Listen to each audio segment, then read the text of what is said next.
Wala? Bro. Oo. Yun. Good evening, sisters. Ako lang pala, brother. Nga pala eh. Dapat lang pala na ikaw eh. Ayan, so, At saka si brother. buksan natin yung Bible natin sa Mark 1:12-15.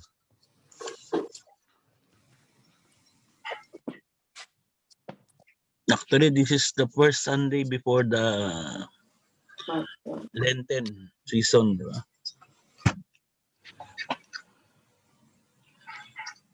So, basahin ko ha.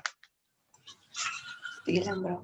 Sabi niya rito, at once the Spirit sent him out into the wilderness. And he was in the wilderness 40 days being tempted by Satan. He was with wild animals and angels attended him. After John was put in prison, Jesus went into Galilee, proclaiming the good news of God. The time has come, he said, the kingdom of God has come near. Repent and believe the good news. So kung base dito sa ating nabasa, mayroong sa aking pagkakaintindi, mayroong tatlong panawagan sa atin ang Panginoon. Sorry bro. Anong chapter bro? Anong Mark verse? 1:12-15. 12-15. Okay, sige po. Okay, so may base doon sa ating nabasa scriptures, may tatlong panawagan sa atin ang Panginoon. So ang unang panawagan sa atin is yung panawagan sa disyerto o sa wilderness. Kasi doon sa, ano ba makikita natin sa disyerto? Katahimikan, di ba?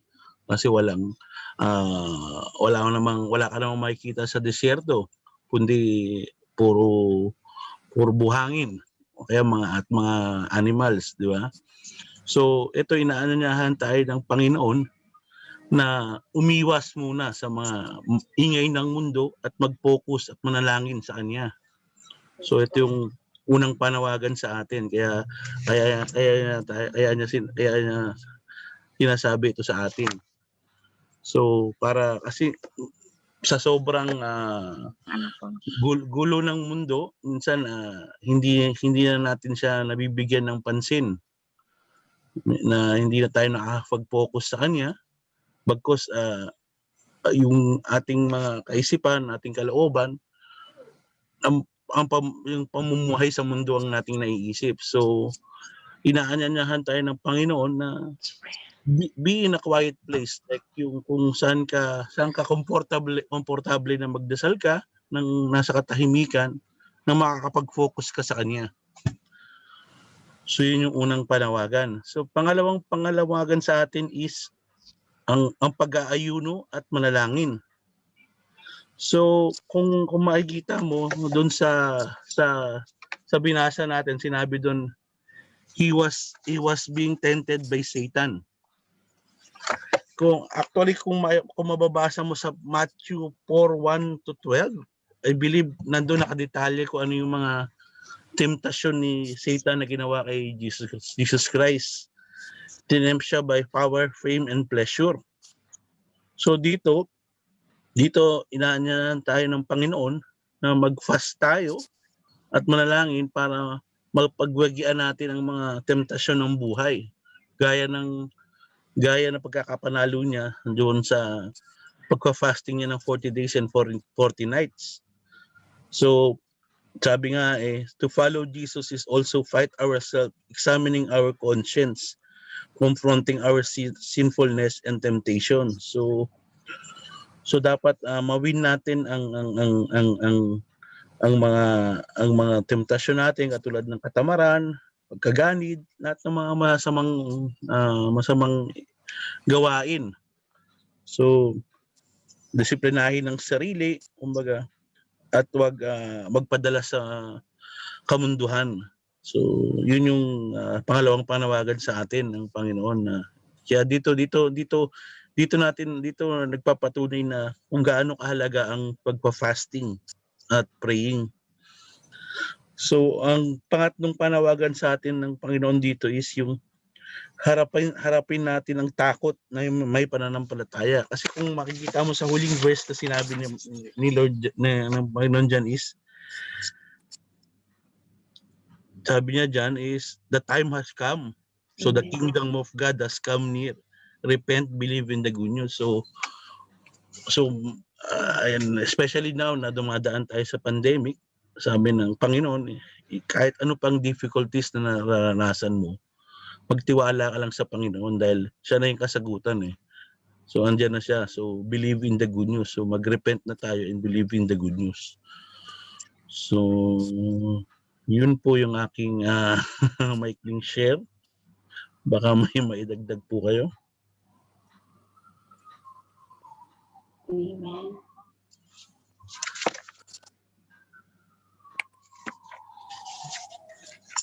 Panahon, di ba, na na-tempt talaga si Jesus, di ba? Na na-tempt siya by the devil o si Satan. 40 days? Diyos ko. 40 days and Isang araw pa nga lang sa atin.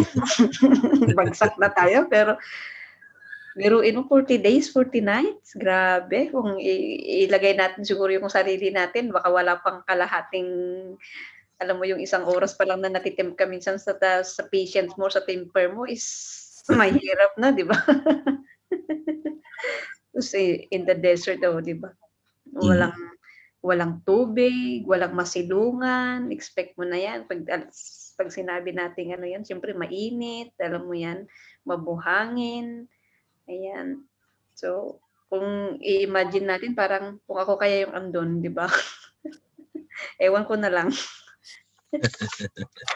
Ay, nako. Pero siya, di ba? Grabe. 40 days, 40 nights. 3 beses siya tinempt na Satan doon eh. Tempted by Satan and was with the wild beast. So, ayan, wild beast pa, oh, and the angels ministered to him. Ayan, ito yung kagandahan, di ba? In the angels ministered to him. Ano ko sa ating Jackie pala yung nawala kanina. 3 beses siya tinempted. Kung makikita nyo sa Matthew 4:1-11, nandun yung detalye kung paano siya tinempted.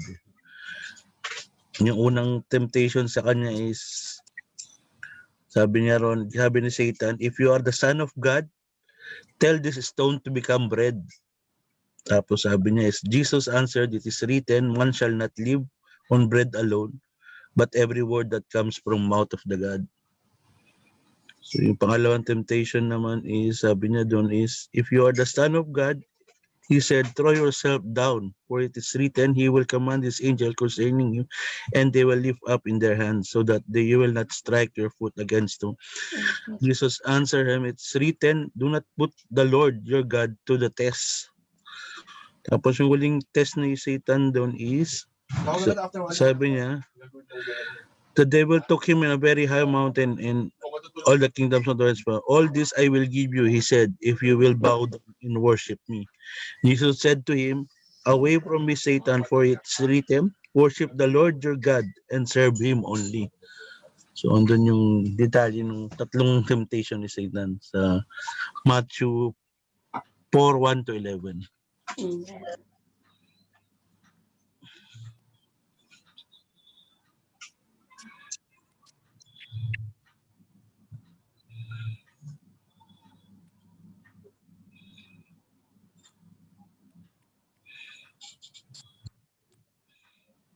So dito, magbibigay na example si Jesus Christ na paano natin ma-win ang mga temptation.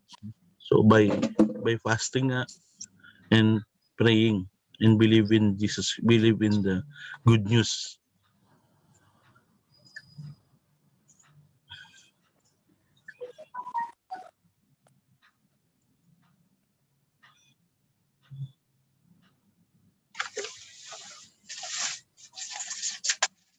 Ito yung mga magpapatunay na Jesus was tempted din talaga. Hindi lang tayo.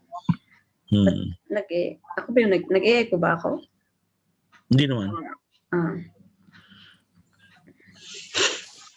Tsaka kung ibibase natin yung pinagdaanan niya is talagang wala pa yan sa kalingkingan ng mga pinagdadaanan natin, di ba?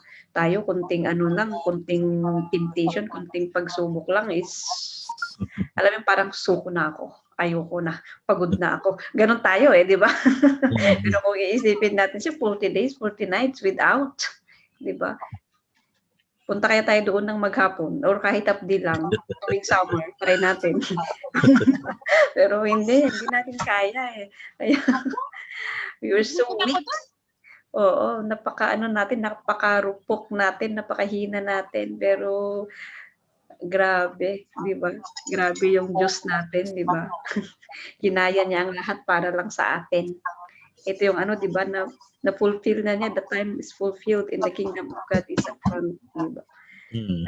Na lahat yun is kinaya ng ating Panginoon, hindi niya yun kinaya para sa kanyang sarili, pero dahil yun ay ang plano ng Diyos, di ba? Pinakita niya talaga kung gaano siya talaga, alam mo yun, kung gaano niya talaga pinangahawakan yung salita ng Diyos. Kasi ngayong binasa na hindi lamang sa pagkain nabubuhay ang tao, kundi pati hindi lang sa tinapay, di ba, nabubuhay ang tao, kundi pati sa salita ng Diyos. Doon niya itinetestify niya na talagang mabubuhay tayo sa pamamagitan ng salita ng Diyos, na kahit andoon tayo sa gitna ng wilderness, di ba? In times of trials or in times of challenges or troubles or whatsoever, di ba? Pero kung panghahawakan natin yung salita ng Diyos, we will mapagtatagumpayan natin at makakamtan natin yung success, di ba? O yung victory, di ba? Kung panghahawakan natin ang salita ng Diyos, kasi siya dito, kung hindi kaya niya pinanghawakan ang salita ng Diyos, hindi niya ito napagtagumpayan, pero dahil yun ang kalooban ng Panginoon at talagang pinanghawakan niya yung salita ng kanyang Ama, is kaya na-fulfill niya ito, nagawa niya yung 40 days, 40 nights. Yun nga sabi niya, prayer and fasting, sabi niya kanina, di ba? Minsan ito yung natin, nakakaligtaan natin. Nasa meron pa siya, kasama niya pa yung mga wild animals nun. Kaya nga, wild beast, wild beast, kang sabi dito sa New King James, di ba? Laggam na nga lang sa atin, 80s na nga lang sa atin, Hindi tayo makapag-focus Pero yes, sa buhay natin, yun, masasabi natin na yung mga beasts sa buhay natin is maari ito yung mga negativities, di ba? Ito yung mga discrimination, ito yung mga something that trying to bring us down, di ba? Na kahit pilit nating iniapak yung ating paabante, pero there is something behind us na pilit naman tayong hinihila paatras, di ba? Yun yung mga beasts sa buhay natin na minsan, yun yung malaking nagiging impact, di ba? Na hindi natin minsan napangahawakan o na minsan na hindi na natin nakikita yung salita ng Panginoon. Yun, maaring yun yung mga bis natin sa mga panahon ngayon. Kasi hindi naman to literal na kailangan pumunta tayo sa disyerto para subukan ko nga. At tignan natin, baka mamaya wala pang 9:00, tigok ka na. O, di ba? Baka mamaya si Jesus nga. Baka, bakit si Jesus nagawa niya 40 days, 40 nights? Huwag naman sa ganun, subukan ko nga rin. Tapos ano yun? Baka mamaya, biglang lalakas yung hangin. Tapos siyempre mahangin, wala kang salamin, mamaya baka mapuwing ka o kung anong mangyari sa'yo doon. So, tikok ka na, knockdown ka na. Pero hindi yun hindi yun yung mga bis sa buhay natin ang dami, marami, di ba? Marami tayo. Paglabas sa loob na lang ng bahay, meron na yan, may mga ganyan na. Sa labas, yan, sa mga kaibigan o sa pamilya o man, marami, di ba? Marami, mga na lang natin, trials na lang at saka mga pagsubok na lang sa buhay natin is ang dami na. Pero pinatunayan ni Jesus na kung panghahawakan natin dito na kahit pa man yung ipain ng kaaway sa buhay natin bilang isang Kristiyano, kung panghahawakan natin yung kanyang salita, diba? Hindi natin ito susunggaban. Tama ba yung Tagalog, susunggaban? Tagalog ba yun? Oo. Sorry. Hindi natin to agad-agad na, alam mo yun, kasi minsan di ba napakaganda yung offer ni Satan, di ba? Napakaganda. Napakaganda yung offer niya Ang tao ganoon, di ba? Let's say sa mga businesses, let's say sa mga bagay-bagay na minsan madali lang tayong masilaw lalo in terms sa mga Di ba minsan, ang laki ng kita, o sige na, go na. Hindi pala natin, scam pala. Di ba yung mga ganun, di ba, ang daming naluloko, nagbebenta ng mga ari-arian nila para lang makapag-down payment kasi nasisilaw. So, parang ganun sa buhay natin, tara, punta tayo doon bilang isang believer. Hindi pala tayo naman, sige lang ng sige, hindi pala natin yung pupuntahan pala, doon pala tayo malalaglag o mahuhulog o madudulas. So, kailangan talaga nating maging maingat. Pero pinatunayan dito ni Jesus na kung panghawakan natin ang kanyang salita is Si Moses, di ba, nung gano'n siya doon sa mount, di ba 40 days, 40 night din siya nag-ano doon. Kung babasahin natin doon sa anong verse na ba yun? Saglit lang. Oo. So sa Exodus 24:18, so Moses went into the midst of the cloud and went up into the mountain, and Moses was on the mountain 40 days and 40 nights. Exodus 24:18. Yeah. Midst of the cloud naman siya. Oo. And went up in the mountain, and Moses was on the mountain 40 days and 40 nights. So ano bang ginawa niya doon? Di ba nanalangin siya?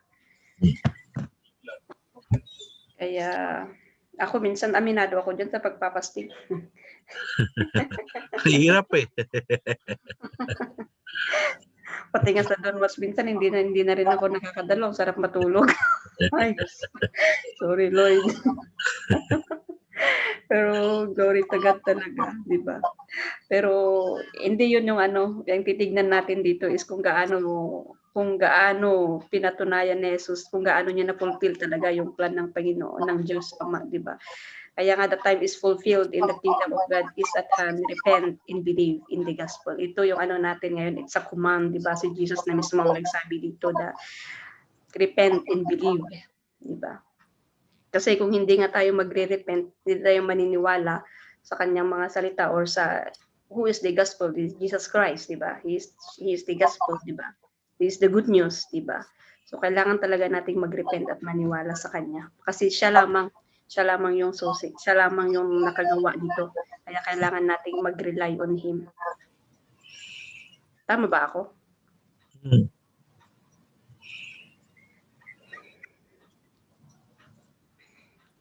Kaya, ayun, ano man yung mga kinakaharap or ano man yung mga beast ng buhay natin, ano man yung mga mountains ng buhay natin sa panahon natin ngayon, ayan, pero panghawakan natin yung mga salita ng Diyos, di ba?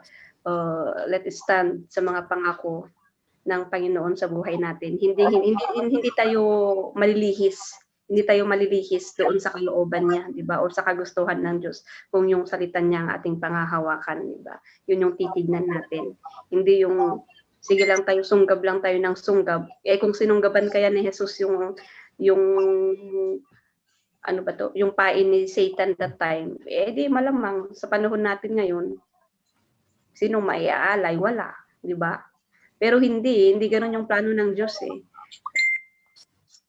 God's plan talaga will always reveal. Na kahit alam natin yung isipin talaga natin is nag-suffer talaga siya ng todo-todo dito for 40 days. Pero wag natin gagawin, napunta na sa disyerto, subukan ko nga. Baka babay. Kung totoo yung sinasabi niya sa Biblia, baka mamaya ganun gawin natin. Ay, nako, babay na lang. Scorpion. Ay, Diyos. Di ba? Si Eva, di ba, na-tempt siya, pero sinunggaban niya yung temptation ni Satan, di ba? Kaya ngayon, ang sinong nasisi, yung ahas, di ba? Oo.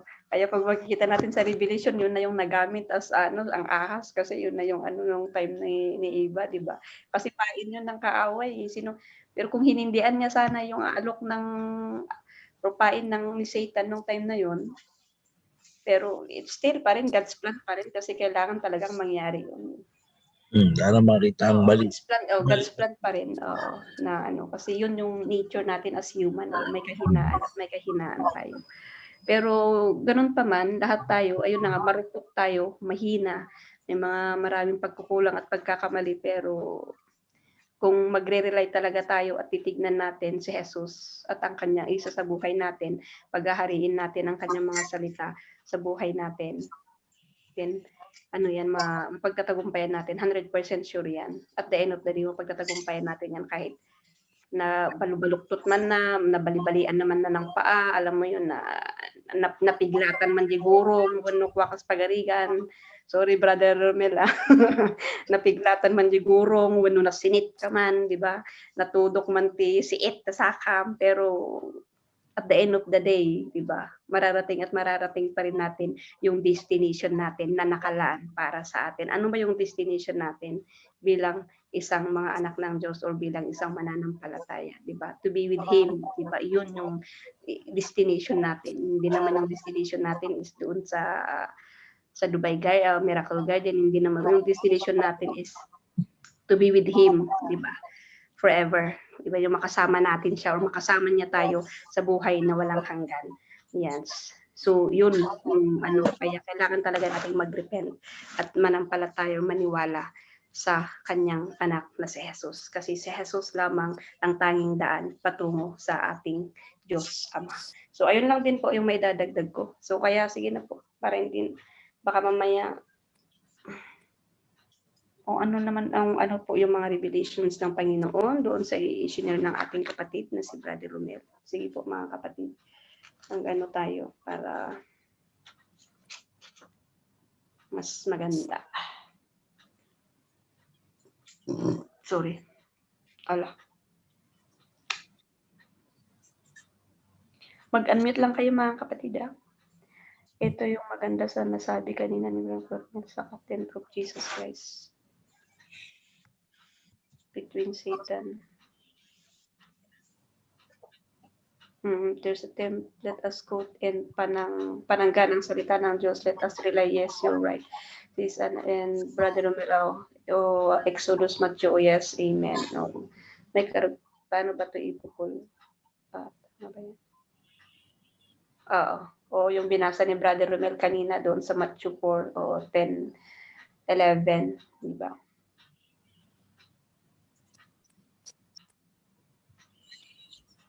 Kailangan talaga natin,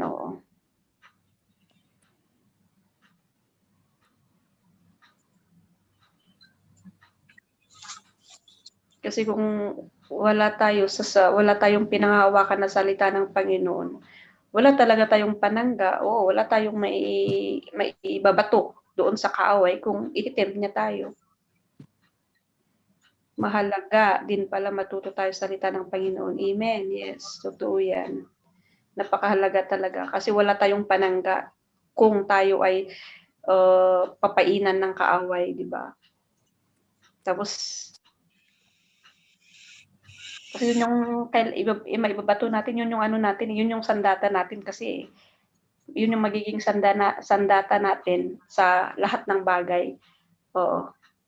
Dito sa mundo, especially lalo na sa panahon natin ngayon na tong panahon natin nga halos lahat na, di ba, saan ka tumingin, saan sulok, di ba, ang daming mga temptation, ang daming mga pain, di ba, ang daming mga lumingin ko na nga lang, isang lingon mo nga lang, temptation na, di ba?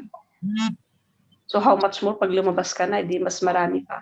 Pero kung nasa atin talaga, pinanghahawakan natin ang salita ng Diyos, hindi yan. Masasabi natin, hindi yan kalooban ng Panginoon, aayawan ko yan, di ba? Mayroon tayong, kasi sinabi niya sa salita niya, huwag kang mangalunya, di ba? Sinabi niya sa salita niya, huwag kang magnakaw. Di ba? Sinabi niya, kahit galit na galit ka na sa kapwa mo, hindi tama yung nararamdaman ko, kailangan kong magpatawad. Kasi sabi niya, kailangan kong magpatawad, di ba? Yung mga ganon. So, yun yung, pero kung, kung susunggaban natin yung pain ng magalit ka, magtanim ka ng puot, di ba? O ganito yung gawin mo sa kapwa mo, lahat naman yun, is na niya ng gawain lahat yan ng kaaway, di ba? Pero kung susundin natin, nagtatanim tayo ng sama ng loob, o gumagawa tayo ng hindi maganda, di nanalo yung kaaway kung pero hindi to tama. Hindi to ang kalooban ng Panginoon. Kailangan kong magpatawad, kailangan kong mahalin yung kapwa ko, kailangan kong ganun. So, nasa sa atin yung salita ng Diyos, di ba? Kaya hayaan lang natin na yung salita ng Panginoon ang siyang mag-ano sa buhay natin. Na napakahalaga din na talagang ano natin, basahin talaga natin ito. Kasi kung hindi natin basahin to, mahirap din kung nagre-rely lang tayo sa mga naririnig natin. Mahirap yun. Madali lang tayong ano ba to? Malukoy. O madali tayong manilang. Kasi kung pag itong babasahin natin, kahit sino yung nagsalita, kung nabasa natin ito, yung sinabi sa Biblia is ganito, bakit yung sinasabi niya is ganito. At least, kahit man yung ano is mapag-differentiate mo kung ano yung sinasabi ng Biblia at kung ano yung sinasabi ng tao. Ito talaga yung ano natin. Kailangan natin basahin. Kasi lahat dito, maraming lumalabas na mga matatalino sa panahon natin ngayon.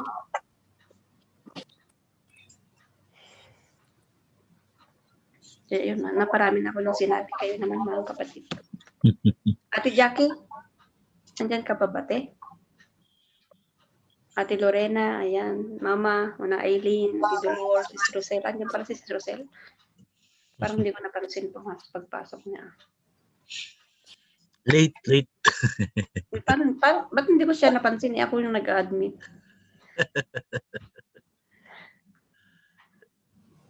Si Jackie, nakamute ka, te. Thumbs up.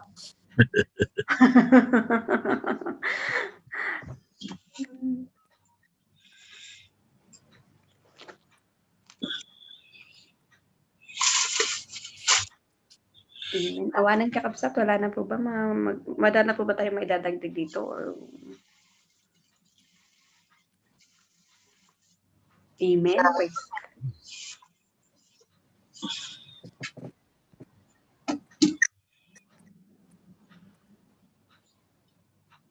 Kaya nga tingnan nyo, yung pain ng kaaway doon sa kay Eva, lahat tayo nadamay. Di ba? Ang saklap.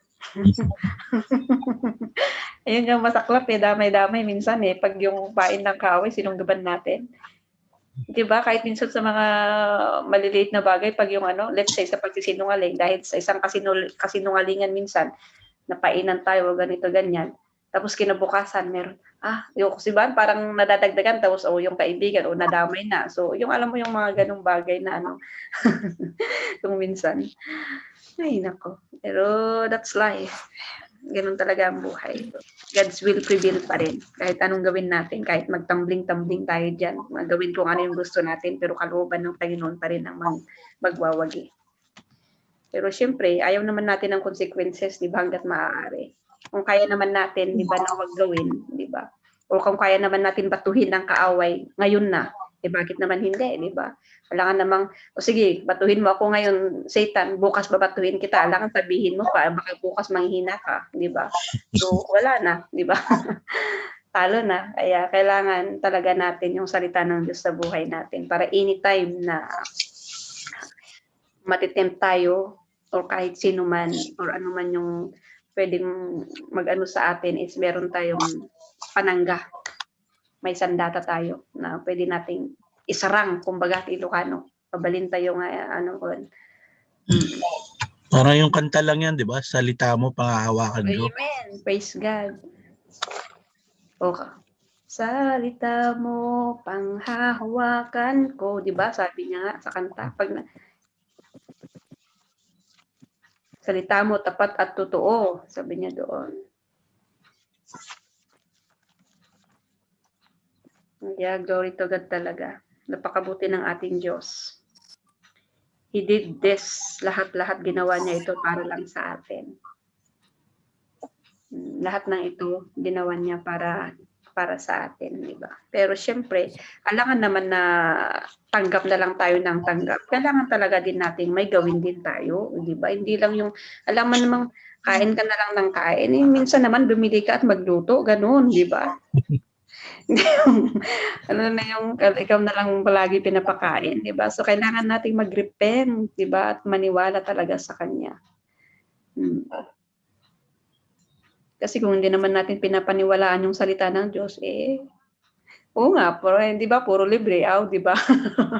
Totoo naman yun, di ba? Minsan din kailangan mo ding maglabas, di ba? Minsan din kailangan mo ding magluto, di ba? Hindi yung umaasa ka, kakain ka na lang, pagluto na yung ayaw mong maglabas, ayaw mong makipag-share, tapos pagluto na yung ay, gutom na ako, di ba?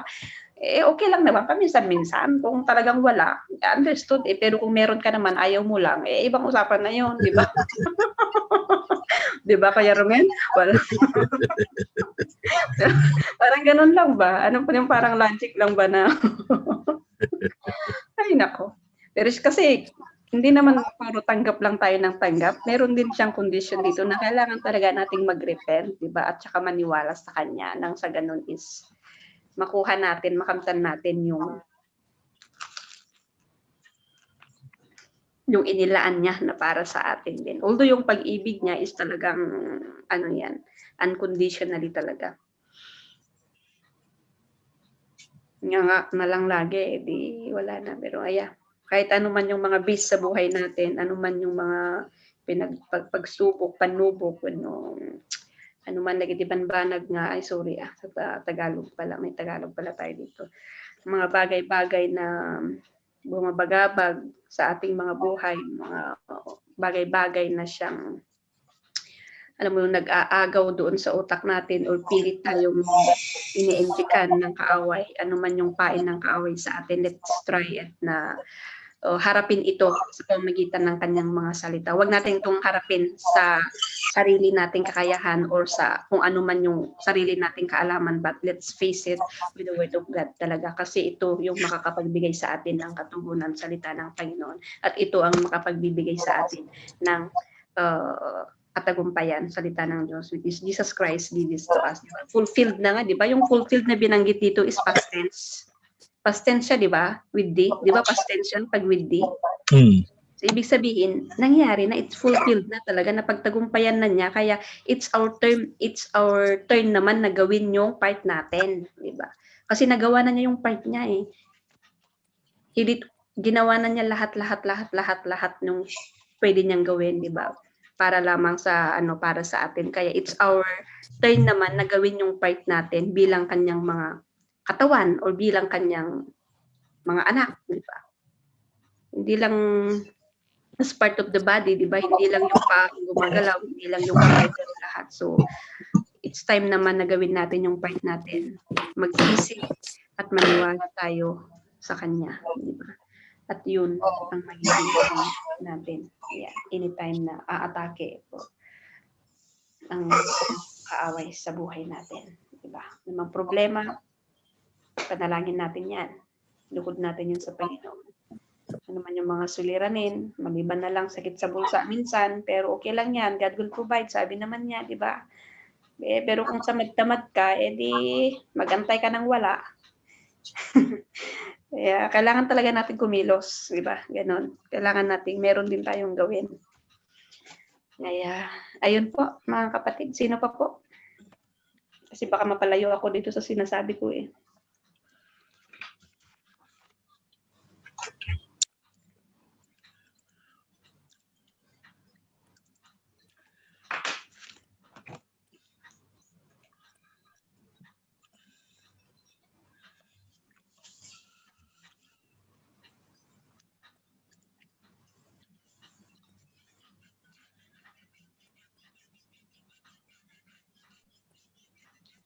Sa Romans 5:6, sabi dito, for when we were still without strength, in due time Christ died for the ungodly. Ayan, ganyan niya tayo kamahal. But when the fullness of the time had come, God sent forth His Son, born of woman, born under the law. Ayan.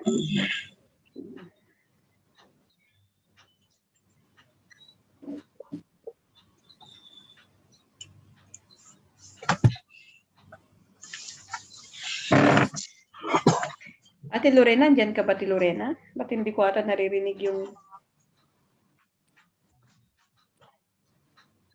boses ni Ate Lorena ngayon?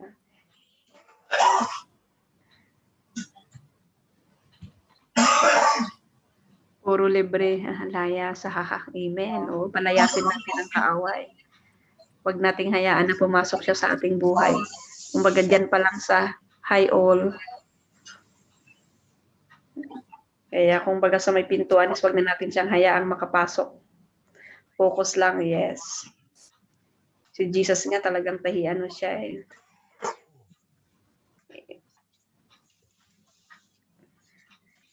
Siya lamang yung malukpat natin talaga na best dito, halimbawa.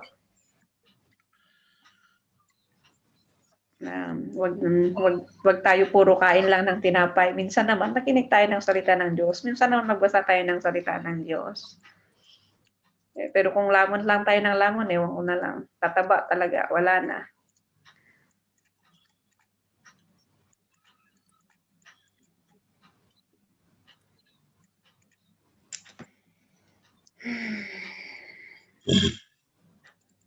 Well, kung wala na mga kapatid, so nawa, meron pa ba tayo natutunan mga kapatid?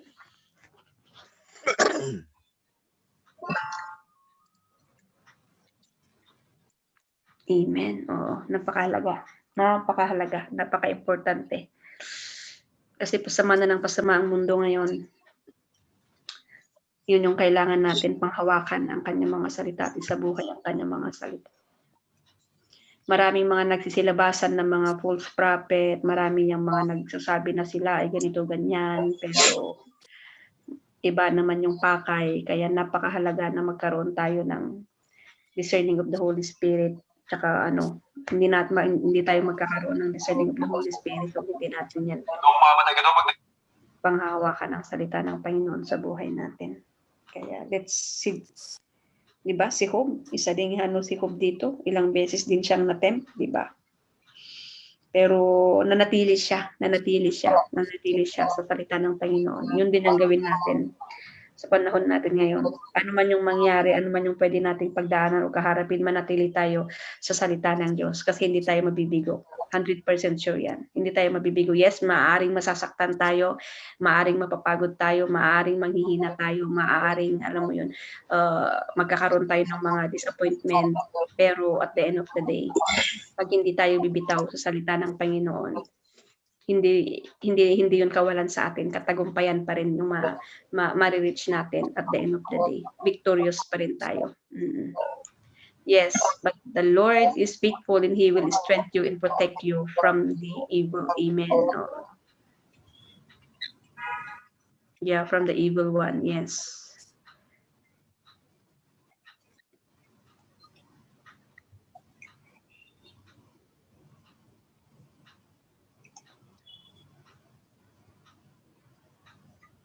Kaya wag na wag tayong mag-rely sa sarili nating kakayahan. Mahirap yun eh. Yeah. Let us, kung may mga nagkulang tayo, then magsisi tayo. Kung mayroon tayong pagkakamali, then magsisi tayo, di ba? Dito na tayo eh. Dito na. Repent. Yes. Maging watchful lang tayo dahil may mga talagang pagkakataon na nanghihina tayo. Ang kaaway andyan. So, sa pamamagitan nga ng kagaya ng sabi nyo, yung salita, talaga yun ang panghawakan natin para alam mo yung sa Joshua tayo. 1:8 na kailangan natin yung araw at gabi, pero aminin ko na talagang antok na hindi na nakakabusan at pagod hindi na sabi nga, memory nabasa lang, makameditate ng salita nila dun. At yun, hindi man po perfecto, hindi man po talagang pero praise God pa rin kasi kahit paano po na sa pamamagitan nga po ng ganito, tapos meron po kaming konting ng Friday yun, trying hard na ano namin yung mga salita nila. Bulay-bulayan. Kaya, yun, hindi, meron naman, sabi ko nga kay sister, magtulungan tayo kasi ako wala pang anak. So, thank God. Kaya, nandito na tayo. Kaya sabi mag-repent. Yun lang, fasting talaga. Hirap mag-fasting. Napakahirap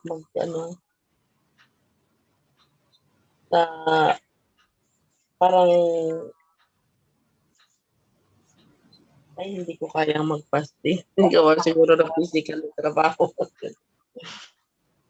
So, siguro some other time. Hindi pa ngayon.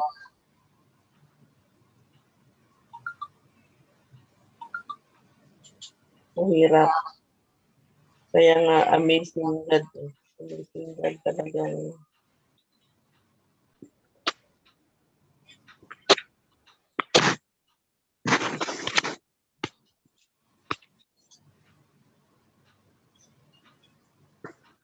Amen. Parang inantok na parang hindi.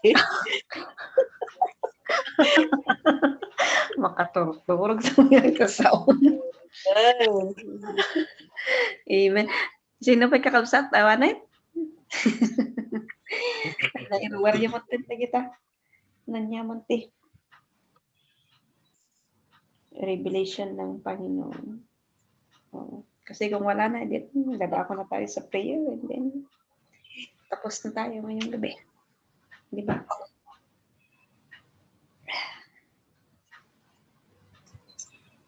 Kuya Ramel, meron ka pang ano? Wala na. Okay na. Oh, sige. So, itaboy natin. Itaboy natin ang kaaway, di ba? Siluan tayo di kaaway. Igalot ba? Irakad. Sorry sa mga Tagalog. Andito pala sila si Rosel. Ay, sa atin Julia dito kanina. Lumabas na. Sa atin Jackie at si Brother Manel. Oo. So, kung wala na, then let's go on na sa ating prayer. So, yan ang isang ipag-pray natin, di ba? Na ano man yung mga beasts ng buhay natin or mga mountains ng buhay natin sa panahon ngayon, then idulog natin yan sa Panginoon. Kasi sinabi naman niya na ito'y napagtagumpayan niya. Ang kailangan talaga natin gawin is ilapit natin sa Kanya kung ano man yun.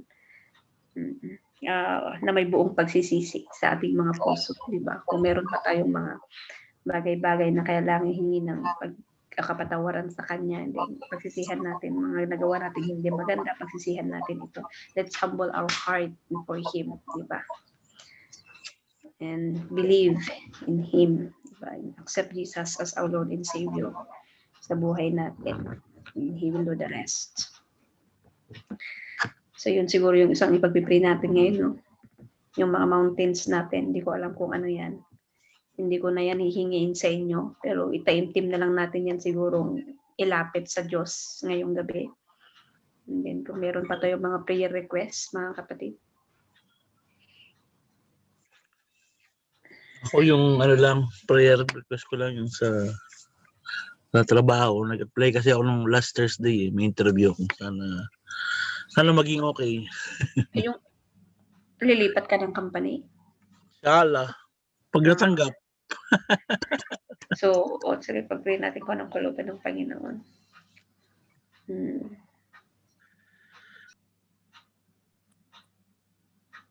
So, amen. Good evening.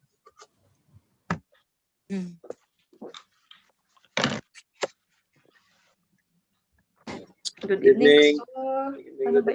Ba't nakaganon yung buhok ko?